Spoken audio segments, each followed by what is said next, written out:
Hello, my name is Suzanne Evans and welcome to the Change Stories podcast. This is a podcast for people who are interested in creating change, whether that is within organisations or for individuals. In each podcast episode, I will have a conversation with someone about their work to share their story. Each story and conversation will provide you with ideas and inspiration for your own organisation or for you personally.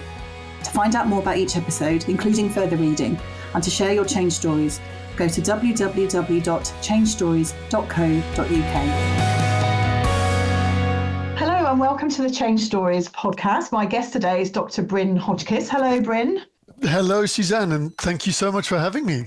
I'm very excited. So you are the head of transformation for NHS England, and you describe your work as compassionate transformation, spending your day helping others to drive effective change within the NHS. Training originally in psychology, your career has taken you from police investigations to operational management and onward into large-scale digital transformation. You say it's not about managing the process or even about managing people, it's about managing meaning. Drawing on everything from neurology to your experiences with serial murderers, you're passionate about using stories to help us influence even better. And your first book, Killer Stories, is due to be published in July 2024. Welcome. Oh, thank you so much. And thank you for that lovely introduction. I'm very excited to talk to you. So we've known each other for a little while, and it's really lovely to have someone to talk to who is as mad about stories as I am. So I'm really looking forward to this conversation. And ditto. So you've been into stories for quite a while, I know, from our previous conversations, and using stories as part of change. But how did you first start using stories in your practice? You know what, actually, to answer that question, it's probably worth almost going back sort of a couple of steps. So when, of course, you love stories growing up as a kid, and then you start to study more, and that sort of fades into the background. And when I really saw the power of stories was when I started to do my master's. And for my master's, I interviewed serial murderers. So as one does, if the opportunity arises. And so I ended up sort of driving from maximum security prison to maximum security prison, interviewing serial murderers, building a database really for the South African police, similar to what Robert Bresler, who's Mindhunter, did for the US police. And one of the things that kept coming up again and again for the serial murderers was the role that the stories they told themselves about their lives informed the crimes they committed, and how influential they were. And so that really stuck with me, and that sort of inspired me to eventually do my PhD looking at the stories of serial murderers. But then you go into the working world and you're kind of going, yeah, I did my studies, and then you focus on doing what the business needs you to do and trying to be a good manager.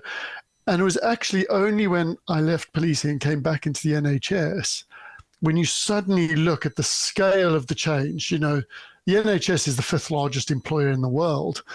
So getting things moving, how can we sort of inspire people to change better, or better inspire people to change rather? And that was when I started to come back to stories and how we can use stories to start to leverage change. That's really interesting, because I was listening to what you were saying about your research. Did you know that you would be thinking about stories when you started it, or was that something that emerged from the various conversations that you had? It actually emerged. It was, I had originally gone in there purely with the mind to collect as much data on as wide a range of behavior as possible. Because what you wanted to do was try to get a good database that allows you to create an offender profile. So you can start to understand and infer patterns of behavior better to inform investigations. But stories emerged from it as a fact. When I sort of came back round, I was thinking, actually, I've got all these tape recordings. I maybe should use them for something. It was that narrative aspect that started to come out more and more strongly. So it emerged from the practice. And similarly, in a way, now that you've triggered the thought, to how it did for me in sort of work in transformation is I wouldn't have set out to say, right, I need to apply stories to transformation and try shoehorn it in. It was rather something that I saw emerging as I worked as a change manager and realized, you know what, I can have all the facts, I can have all the logic, but a good story and a good anecdote would chop me down every time. So I was like, right, if that's what's happening to me, I've got to raise my storytelling game to match it. It's funny because the reason I asked the question is that's exactly what happened to me. So when I did my doctoral research, I had no intention of doing anything about stories at all. I was interested in understanding people's experiences of large scale transformation, but I kind of went in with a very open mind about what I would discover. And I did all these interviews and focus groups, and I started finding that the focus groups, people just started talking and sharing stories about what it was like to work in this place. And at the end of the focus groups, they'd say, oh, it was so nice to be able to share these things. I never get the chance normally. And all these things started uncovering. And it kind of linked me back to something that someone had told me about 3 years before, of the Robert McKee article, storytelling that moves people, the kind of classic. It's back in 2006 or something. And someone showed it to me in 2008 on a project I was doing, and that got filed away in the that's interesting pile of stuff. I never kind of looked at it again. But it was like, oh, and just like you were saying, all these years I'd been working in change and thinking, it's really frustrating that we've got all these plans and no one seems to want to do them. Why is that? And it just joined together, and then there you are. So I was interested whether your experience had been the same, and it sounds like it was. Yeah, that is really fascinating to hear, because it has been the same, and it has been searching for what. It's funny because I don't know what your experience was when you're doing that work, but I often found in running the change that you almost had the meat of the meeting, and then the stories happened in the margins. Yeah. But those stories that happened on the margins tended to sort of reveal what people were really worried about, and actually starting to frame, okay, and that kind of feeding it back into one's practice is, let's frame a meeting with a story, because that whole meeting could, as a result, be a lot more productive, because you are addressing the thing that people are actually coming into the meeting worried about. Yeah, and I absolutely agree with you. It's all those really tiny stories that take place within an organization. I know I've probably told you this story before, and certainly the listeners here will have heard it, but when I was working in an organization and they closed an office and they forgot to throw away the Christmas decorations, and the story started to be told that the office wasn't going to close, and nobody heard the story, so no one did anything about it, and it led to a lot of difficulties. And that was never in a meeting, that was never discussed formally. It was just people chatting in an office, and because no leadership were there or people from the change program, nobody heard it. And it's those things that really create action, I think. Well, and if people from the leadership team were visiting, there probably would be no opportunity for them to hear it, because often you visit with an agenda which you've got to get through, all the legal and compliance ticks you have to boxes you have to tick to. And what was interesting is, perhaps a slightly morbid analogy, but after I'd interviewed serial murderers, I had this funny habit that I had for a while afterwards of, whenever I'd go into a meeting, I'd count the people in the room and go, I've spoken to somebody who's killed more people than there are people in the room now. And it was a pretty high number. Yeah. So there was a very unusual meeting that had more people than that. But what I found I do now more is I count the killer stories. So, even though when I first did sort of the interviews, it was in sort of the rather sort of shabby institutional setting of a prison, I'm hearing echoes of the same stories I heard there in sort of boardrooms and team meetings, years later. And, I feel I can speak with authorities. I know how wrong things can go if you ignore the stories you tell yourself. So that's kind of what I'm really interested in, is because I think very often we, as people who are managing change, or particularly in my day job on digital transformation, we ignore the stories we tell, sometimes telling them implicitly without realizing, and that can really limit what we can do with, say, in my area, adopting digital technology. It's a real challenge, I think, if you're working on a change program or transformation program of any sort, that you come at any type of communications or storytelling from a position of authority, because you know more about it than the people that you're speaking to. And you forget sometimes. It happened to me only this week. I was in a meeting on a transformation program that I'm talking about, and we're all talking about UAT as though it's the most natural thing in the world. And then someone pipes up, "What's UAT?" And you sort of think, oh, but then you think, well, of course they don't know, because they haven't been doing it for 6 months like we have. And it's that sort of, you come at it from that perspective. It's really difficult sometimes to roll it back and think, okay, how do I present this story in a way that's going to make sense to people who haven't been living and breathing this for the last year? Yeah, absolutely. And so to give more flesh to just for the listeners on what my day job is. So I work a lot in digital transformation. So I've been the national digital transformation for the NHS, and particularly looking at urgent care and some of the digital products that sort of underpin like urgent care across the UK. And what's been quite interesting, and prior to that, of course, I was involved in transformation involving digital enablers for at least 10 or 15 years beforehand, because and I'm seeing Suzanne nodding, is that almost any change these days has a digital component.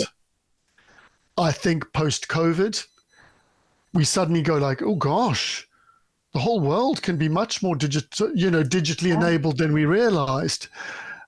But I think that's also, in a way, that can be a bit of a poison chalice for people working in digital transformation, because previously you could kind of ignore digital because it was like, oh, well, we'll organize the people things, we'll organize the estates things, and then we'll think about where do we plug the computers in. That's completely flipped on its head.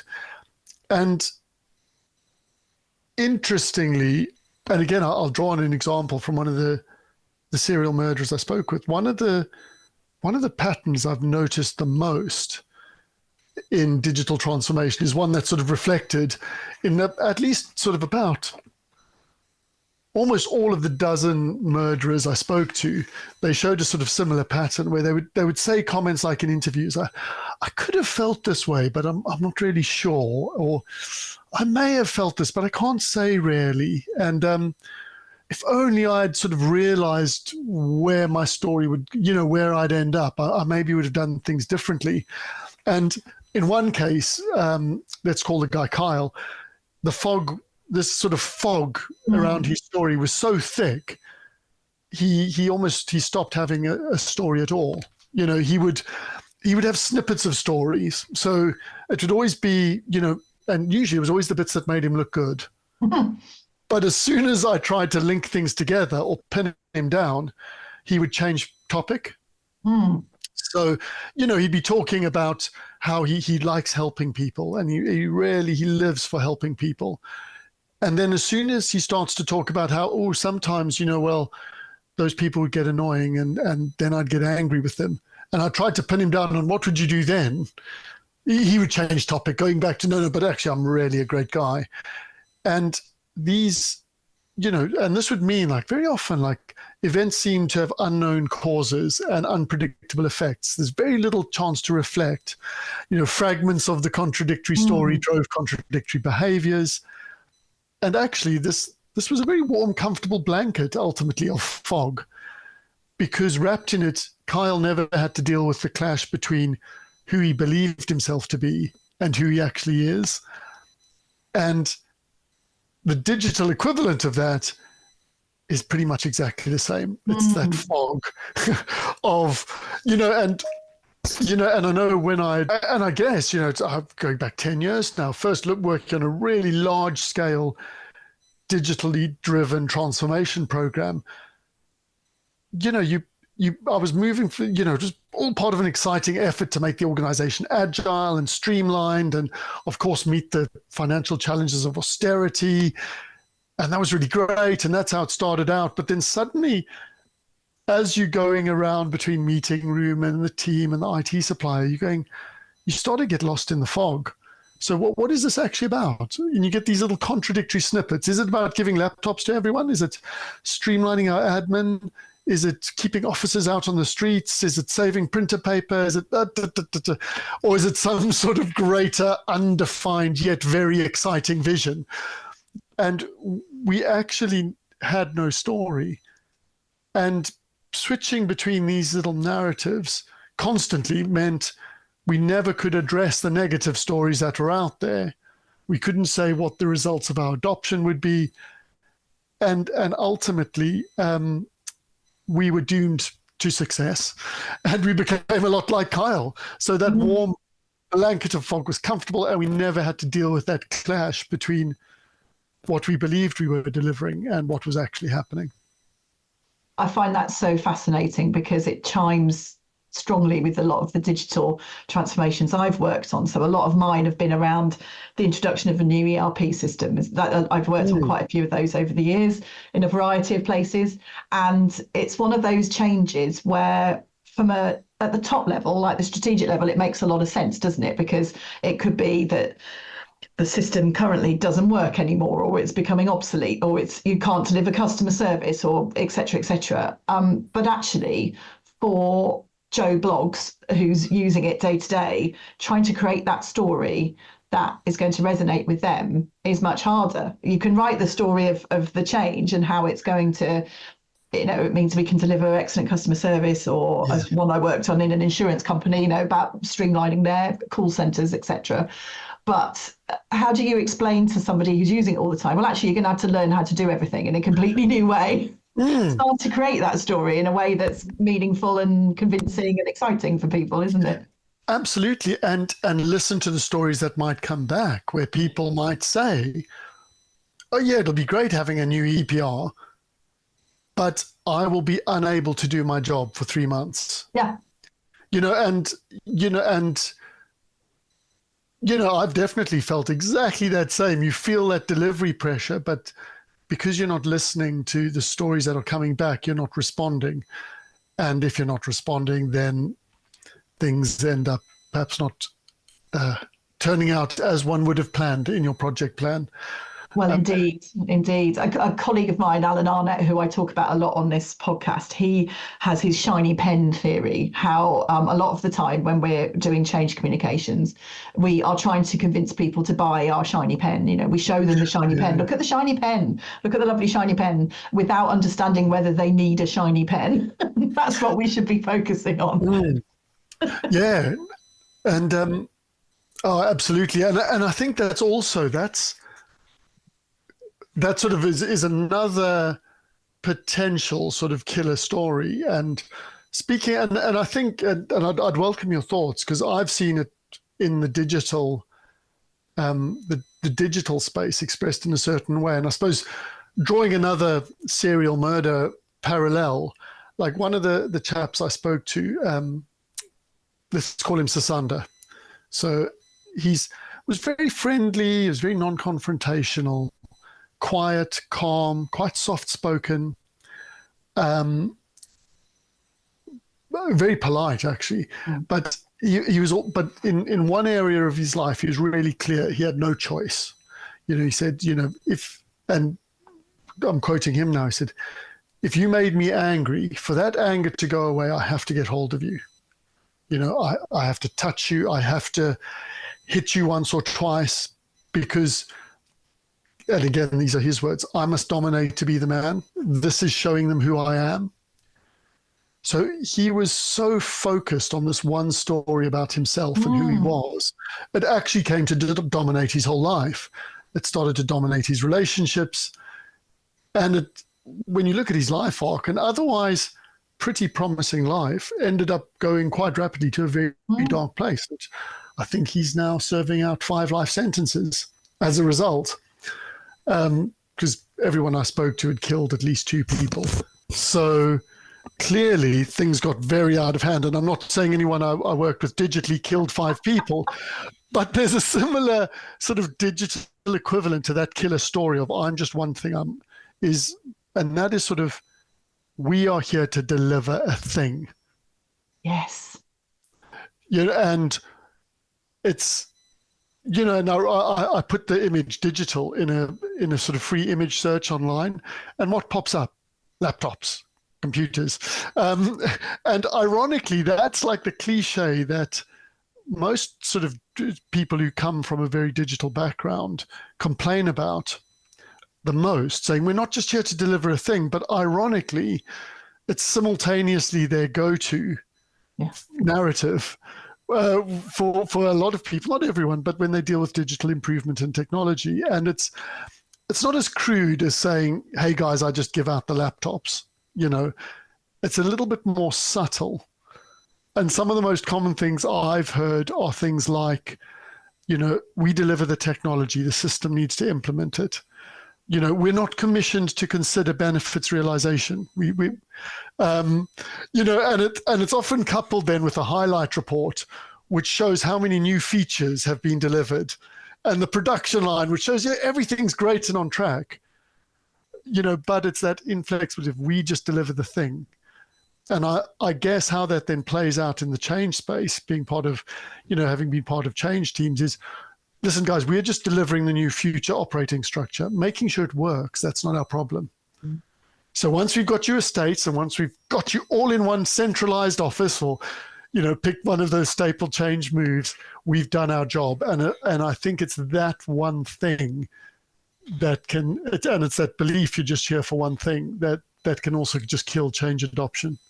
Oh, absolutely. I was sniggering to myself as you were talking, because I recognise so many of those things from projects that I have worked on and continue to work on. That still happens.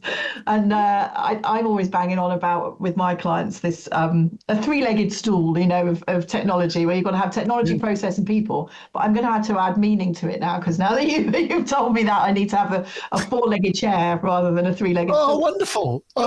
You're so right that so often it is, we just got to get this thing over the line. We've got to get it done by go live. And I'm constantly saying, when I work on these projects, go live is the beginning. It's not the end. It's the beginning of the change. This is when the new thing is there for everyone to play with. Actually getting people using it and thinking about ways of working and how they interact with it and how they understand it from their own perspective. That's the start of that process, not the end. Absolutely. And I think that sort of comes on to almost the third sort of killer story that's most sort of applicable to change. And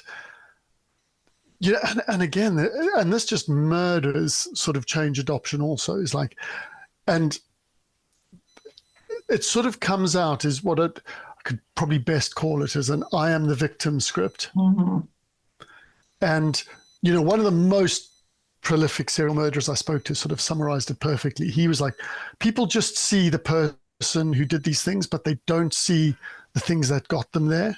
Mm. They don't see what happened to you. So if you, or what happened in your family, or the influences in society.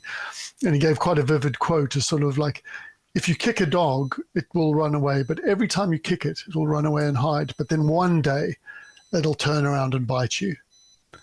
And every time you see that dog in future, it'll bite you again.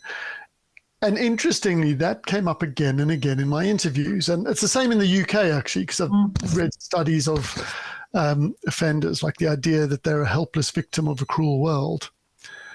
And it's not your fault when it fails, it's other people's. And there's definitely a sort of a digital equivalent, or rather even a change management equivalent, is like they don't understand us and it's their fault that we fail, and think about it. So when last did you sort of read a blog, like say, for example, by a digital leader or a change leader calling out the lack of change management knowledge in the NHS or in the country, or a supplier lamenting about how their services are paid for and how this makes their life so tough. Or somebody saying, there's the real reason that our investment didn't deliver the benefits was because they over there didn't take advantage of all our hard work. And I mean, there's an element of truth in all these laments, as there are in all of the killer stories. Yeah, people are, cruelly mistreated by the world. And yeah, there's a huge gap in people's understanding of change management and how to manage it effectively. But I guess what I'm really keen on is, if we're wanting to lead change, we really need to consider the impact that the stories we might tell have on the people we are leading or changing with. Because if we come out very strongly with this victim narrative, for example, it's not our fault, it's theirs. Yeah. I've come in as a change team, and it's those business as usual managers who are just getting in my way. And it's hard not to feel that sometimes, definitely. But it robs people of agency, and it robs them of inspiration. And it actually makes the working world seem like a really hostile place, because I'm like this misunderstood voice of reason. And what worries me more is if one starts to think of oneself in that way, you start to limit your opportunities for action, and you start to justify some very bad behavior. So you can watch things fail, but go, well, I told them and they didn't listen, so I'm just going to let that fail. And I think, what's interesting, and this is obviously going to be right up your street, is like how we usually try do things is normally we try use facts and we use logic. And there's a lovely study done by Harvard about gun crime. I don't know if you've heard the study. It's they gave doctored gun crime figures to people who have very strong views on gun ownership. So for people who are really pro-gun ownership, they gave them crime figures showing that gun ownership increased violent crime. And for people very opposed to gun ownership, they gave them the opposite. So the more guns you have, the less violent crime you had. And what was interesting is they found, can you guess, did people change their mind? No. And they actually found in some cases you got a backfire effect, which is where people actually then embedded their previously held views even more strongly. And there's all sorts of wonderful studies now in neurology, like where we're saying actually the neurological pathways. I think this was a University of Southern California study. The pathways in our brain that are activated when we are faced with something that contradicts a strongly held belief are the same as the pathways that get activated when we deal with a physical attack. So it's no surprise people are like reacting really strongly. And that's why I love like Daniel Kahneman, who's like, it's kind of a touchstone for anyone in behavioral economics or shifting change. He's always said, it's, nobody was ever convinced by a number. You have to have a story. Yeah. And that's about how do we find those stories that can start moving people along in their views rather than hoping that facts and figures will do it.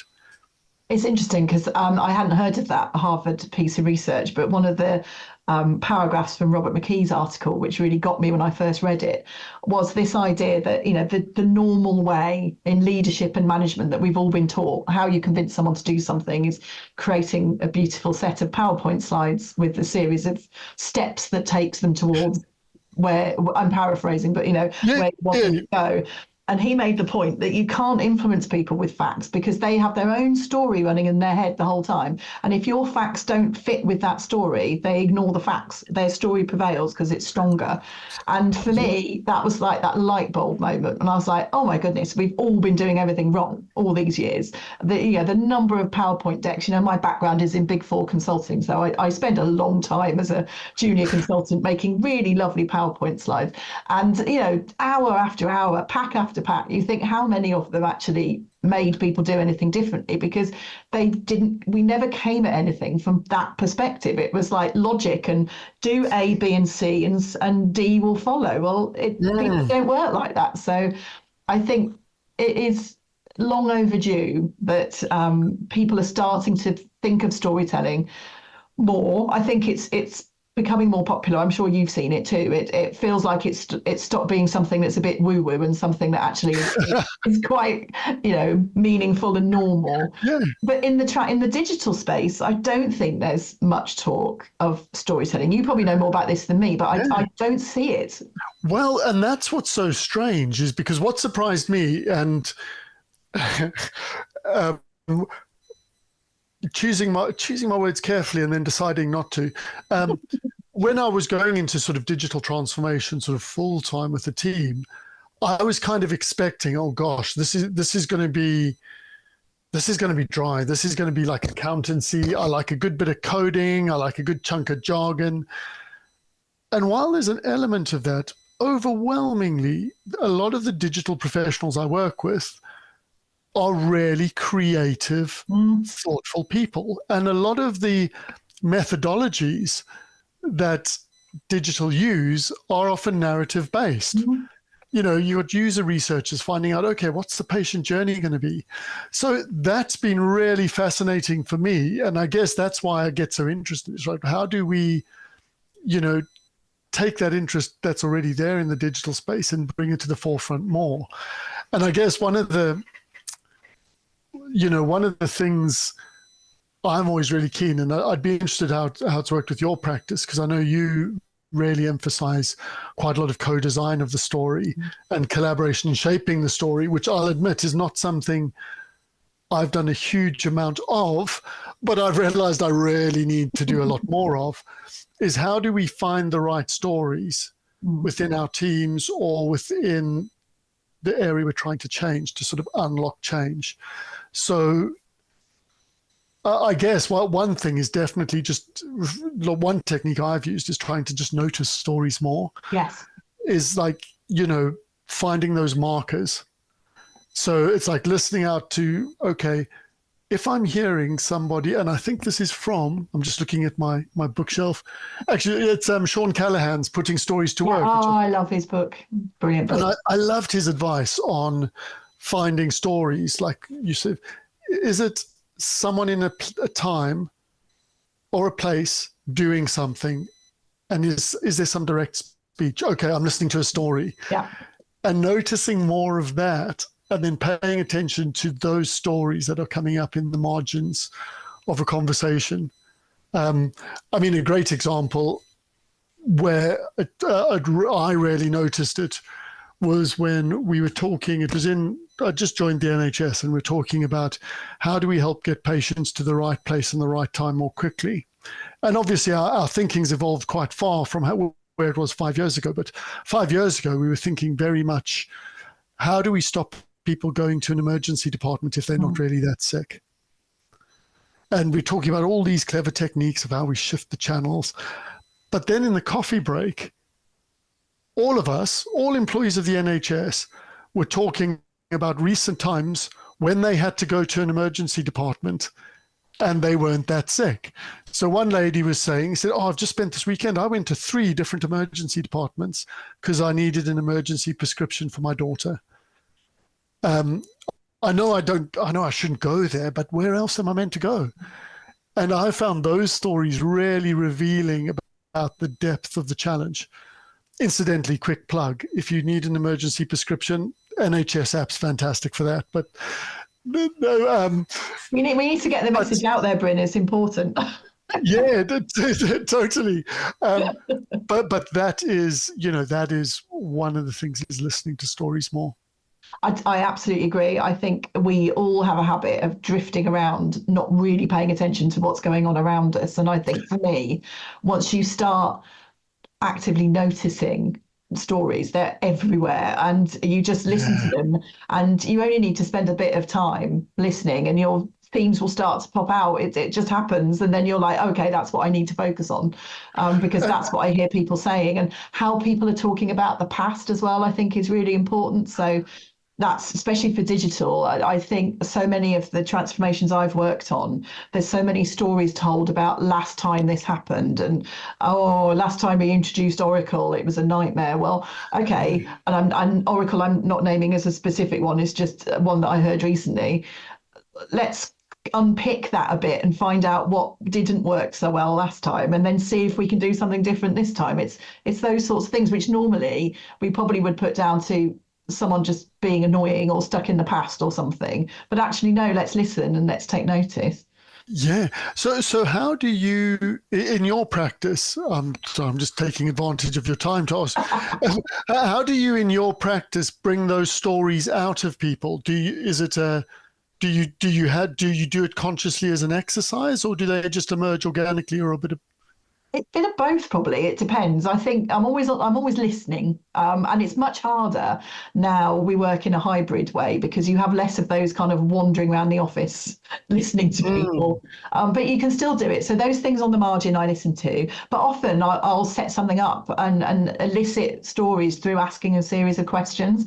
And I very rarely use the word story because people have Yes. a view of what a story is, and for some people it's a real turn off. They think it's a bit childish. So I don't ever say, tell me a story. I just tend to say, or tell me about a time when this happened, a prompt question.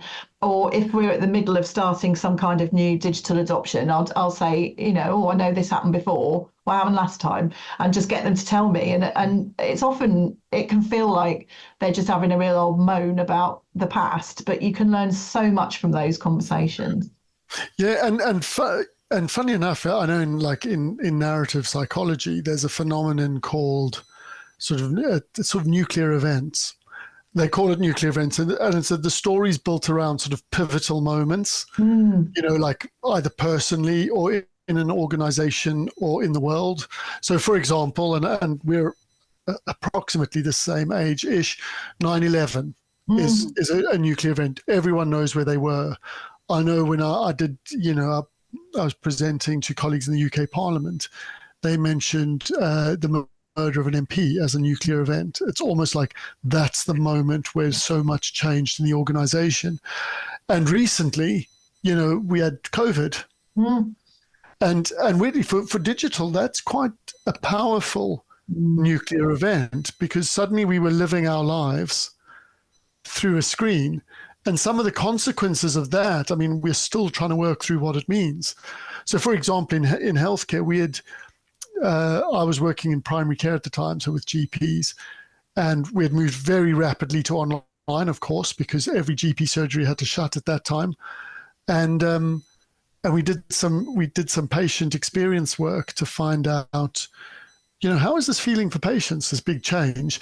And the researcher called me and said, I found this great story for you, Bryn, but I can't include it in the research because it's a friend of a friend. And I'm like, they're fine. And she was like, well, actually, it's this person, all they had was they've only got a pay-as-you-go mobile phone. And they burned through £60 on their pay-as-you-go mobile trying to get a GP appointment. And they only got a GP appointment when they broke down in tears in the pharmacy. Yeah. And then the pharmacist said, stop, wait there, I'll call for you and I'll stay on the line until I've got you an appointment. And what was amazing about that was when I told that story to people managing a general practice, the practice manager was like, yes, Bryn, and that's why we need to get all the nice middle-class people like you using more online, because then the phone lines are freed up for people who've only got a pay-as-you-go mobile phone.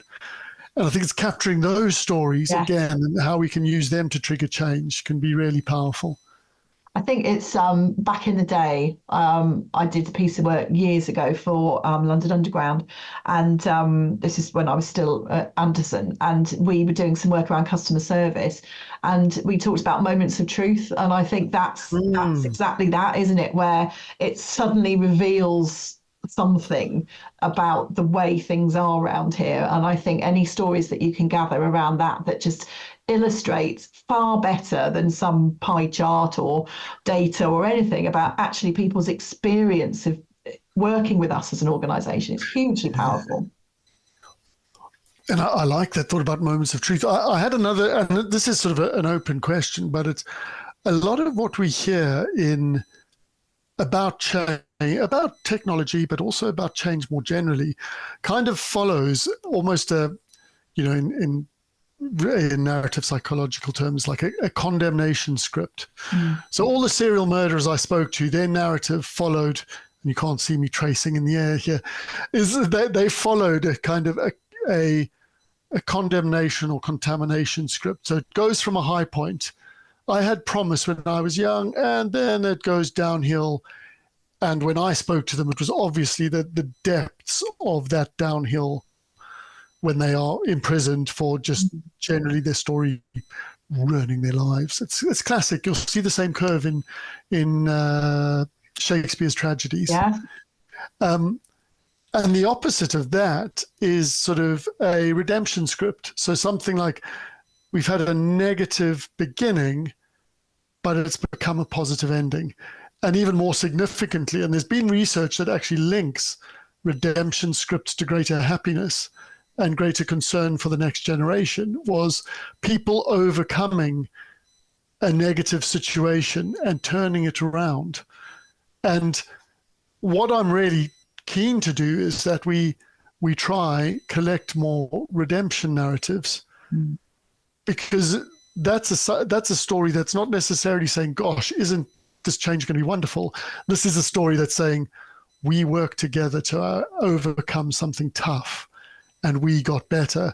And I'm wondering, I mean, from all your experience, is there a way like we could collect more of those, or is that something that you think would be helpful? I do. I really do. I often talk when I'm working with leaders around strategy stories. So how are they going to write a story or share a story that explains what a new strategy is going to be?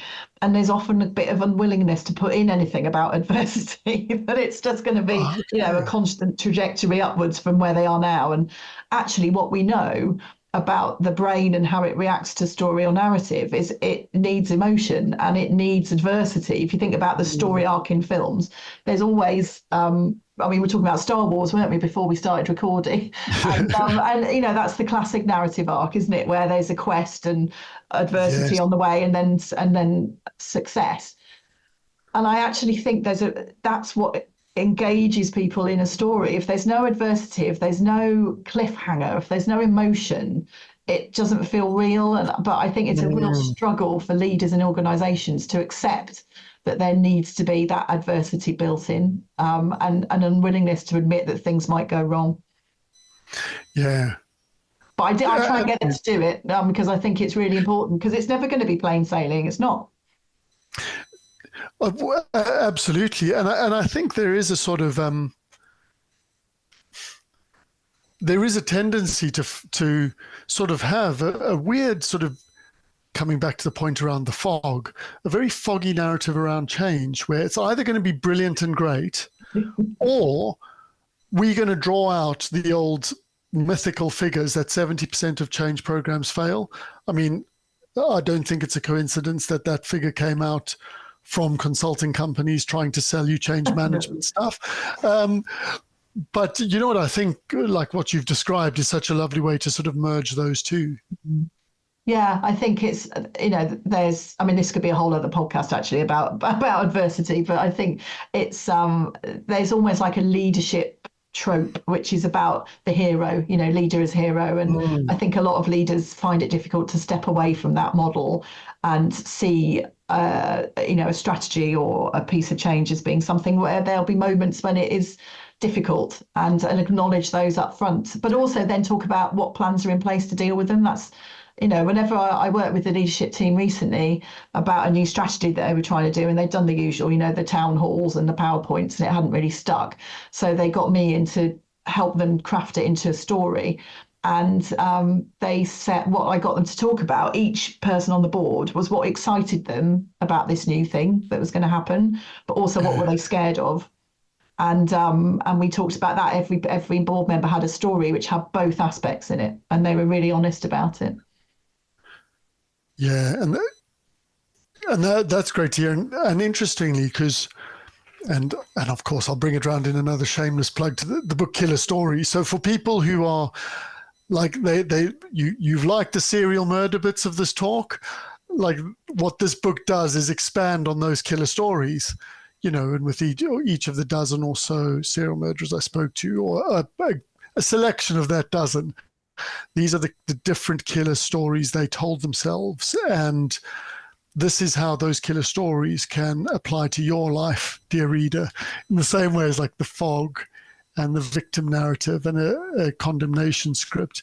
And I think there's probably one other thing that when I was writing the book, I realized like, sheesh, this could just get depressing, because all of the stories were about killer stories, how your story led to your downfall. And I was kind of like a little bit worried about how am I going to wrap this up on an up. And it was my collaborator, because I worked on the book with a South African podcaster who found someone who had the most amazing redemption narrative. And a key part of his redemption narrative, I mean, and this is someone who spent 18 years in prison and went from being, a murderer to now being a beacon of reconciliation and forgiveness, and actively seeking, like years later, to still, he say sorry and make life better and call for people to forgive one another. And and I'm not going to ruin the story because I want everyone to buy the book to listen to Stefan's story. But what was interesting is that he didn't paint himself as the hero. You know what you said there about, there's one hero who leads the change. It was more about, I was helped by so many people, so I was down, but I had help again and again and again, and I took advantage of that help. And he said later, when I looked back over my life, I suddenly realized, what did he call it? The indescribable grace I've been granted by being helped and forgiven by people when I wasn't expecting it. Even when I didn't deserve it, as the 18 or 19-year-old that first went into prison. And that's been really interesting. And I think that's an interesting and sometimes neglected narrative in change, is it's not me as the hero. Yeah. It's a community to say, like, we were in a bad spot with this tech thing or with this change thing, but this is how we made a difference. And this is how we made a real difference to people's lives. So it's more of less of the I and more of the we. I absolutely agree. Mike Adams, so he's a colleague of Sean Callahan's, has written 7 stories every salesperson must tell, which is a great favorite of mine. And he talks about success stories. So where you share a case study, you talk about a project that you worked on. And he said, you're the guide, not the hero. You are the Yoda, not the Luke Skywalker. Yeah, I like that. You're bringing it back to Star Wars. Oh, As we were saying, just gives us a whole new, wonderful mythology to draw on. Exactly. Well, we're running out of time. I can't believe it. I feel like we could have at least another 3 podcasts out of all the things we've got to talk about. So you've talked about your book. It's published next month in July. Is that right? Yes. So it should be coming out on the 25th of July. I think initially going to be published in South Africa, but because it's all South African serial murderers, but it should be available on Amazon and should be available for print on demand. So please do. It's I wouldn't say it's Christmas reading or reading for the whole family, but if you like true crime and you like a bit of psychology, then it's definitely something you should give a try. I shall definitely be buying it. It sounds like my perfect sort of book to read. And if people want to find out more about you and the work that you're doing, where's the best place for them to find you? Probably the best thing to do is initially just follow me on LinkedIn. It's like the lowest tech solution, but that's the easiest place to find me. I've got a very strange spelling to my name, so quite simple to track down. That's probably the easiest. And then a lot of the storytelling work, I'm now working more with the Healthcare Project and Change Association. So again, if you sign up to the HPCA and to their website and their storytelling group, that's again another way you'll stay in touch with any events I might be organizing. Fabulous. And it's a brilliant group. I think it's I've been very honoured to be part of it on more than one occasion, and it's just a great group of people who are so passionate about storytelling, which is wonderful. Wonderful. And hopefully you'll come back again. Anytime. Yeah, I'll be there. Thank you so much for coming and talking to me today. It's been an absolute joy as ever. We're going to need to do it all over again to talk about adversity at some point, I think, because there's a whole other episode there. Wonderful. I'll note it down already. Thank you so much for listening to this episode of the Change Stories podcast. I love this conversation and I hope you did too. Thanks as ever to my wonderful guests and to Pete Morgan at Monkey Pants Productions for making the podcast sound amazing. If you want to find out more about this or any other episodes of Change Stories, go to www.changestories.co.uk where you will find all the episodes and show notes. If you have enjoyed listening, please rate and review the Change Stories podcast on your podcast listening platform. And do please let me know if you have ideas or requests for future episodes. You can contact me and find out more about change and storytelling on my website, www.feldsparconsulting.com. Thanks again for joining in with the Change Stories conversation.